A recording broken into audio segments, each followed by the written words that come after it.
Dengan menarik napas dalam-dalam, Suga lalu memutuskan untuk mengikuti saran Jimin. Baiklah, kita cari dah besok pagi. Jam berapa kita akan kesananya? Jam 4 pagi.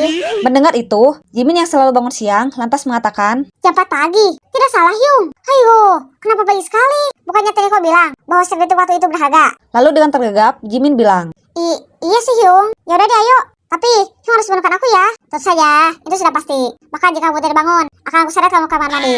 Lalu dengan terkejut, Jimin bilang, Ayo, Hyung ternyata kejam ya. Makanya, kamu harus bangun pada saat aku bangunkan ya. Sembari mengepal kedua tangannya dengan tersenyum imut, Jimin bilang, Siap, Hyung. mereka pun lalu bergegas menyiapkan alat-alat yang akan digunakan untuk proses pencarian. Setelah semua sudah siap, mereka pun bergegas tidur. Pada saat yang menunjukkan pukul 3 pagi, terdengar bunyi keras alarm dari HP Jimin yang disimpan di samping telinga Suga. Dengan kaget, Suga yang mendengar itu langsung terberanjat dan terbangun. Melihat HP Jimin yang berada di posisi tepat di samping telinganya, Suga lalu memindahkan HP tersebut ke samping telinga Jimin. Pada saat alarm akan dibunyikan, Suga dengan sengaja mengeraskan suaranya agar Jimin terbangun. Lalu dia kembali tidur dan bersiap menutup telinganya. Pada saat alarm tersebut bunyi, Jimin seketika langsung terperangah dan terbangun. Sembari menahan tawanya, Suga yang pura-pura tidur lalu terbangun dan melirik pada Jimin. Melihat Jimin yang sudah bangun, Suga lalu bangun dan menyuruhnya untuk bersiap-siap. Pada saat Suga akan pergi ke kamar mandi, Jimin yang masih terkaget dengan bunyi alarmnya sendiri lantas duduk terdiam sembari melotot. Dengan mengusap-usap telinganya, Jimin mengatakan, Ayo, keras sekali suara alarmnya.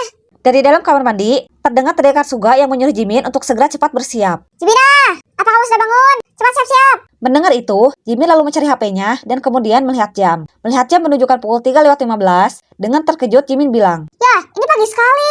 Aku harus bersiap di jam segini. Ayo.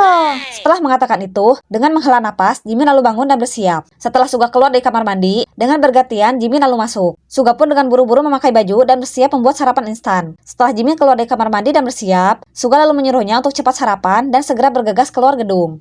Dengan hati-hati, mereka lalu keluar dengan melihat kondisi dan situasi. Saat dirasa aman, Suga dan Jimin lalu berlari ke parkiran dan bergegas masuk ke mobil Suga. Tanpa menunggu lama, mereka langsung tancap gas dan segera meninggalkan apartemen. Di perjalanan, Jimin terlihat cemas dengan terus mengawasi area sekitar. Ketika sudah melewati area gedung dan menuju jalanan kota, Jimin lalu bilang pada Suga, Akhirnya kita aman, Hyung.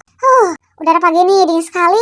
Namun, aku rela kedinginan demi menemukan Jin Hyung. Suga yang sedang fokus menyetir lalu bilang, Jika aku menyayanginya, kamu yang harus bekerja ekstra menemukan Jin Hyung. Memangnya Hyung tidak sayang pada Jin Hyung? Tentu saja aku sayang. Ya kan, Hyungku juga. Kalau begitu, Hyung juga harus bekerja ekstra menemukan Jin Hyung. Lalu Suga melihat Jimin dengan tatapan dinginnya. Melihat itu, Jimin lalu bilang, Apa? Suga pun lalu kembali fokus menyetir. Pada saat sampai di sana, Jimin dan Suga lalu segera bergegas keluar dan menyiapkan alat-alat pembekalan untuk proses pencarian. Mereka memakai senter kepala sembari membawa tali panjang yang digulung. Untuk menutupi identitas wajahnya, Jimin dan Suga memakai masker yang menutupi seluruh area muka. Setelah semua siap, mereka lalu bergegas berjalan ke area bawah, menelusuri sungai di sisi tebing. Saat baru menempuh setengah perjalanan, tiba-tiba dari arah berlawanan muncul segerombol tim pencarian Big Hit yang terlihat akan kembali ke tenda untuk beristirahat setelah melakukan pencarian semalaman. Jimin dan Suga lalu berjalan sembari menegakkan bahunya, berpura-pura menjadi seorang petugas tim pencarian. Saat para tim lain berjalan melewati mereka, terlihat tidak ada kecurigaan apapun. Hingga pada saat melewati barisan akhir, Jimin dan Suga berpapasan dengan Bang Pidinin. Sontak, hal itu membuat Jimin dan Suga terkejut dan segera berjalan melewatinya. Melihat gerak-geriknya yang aneh,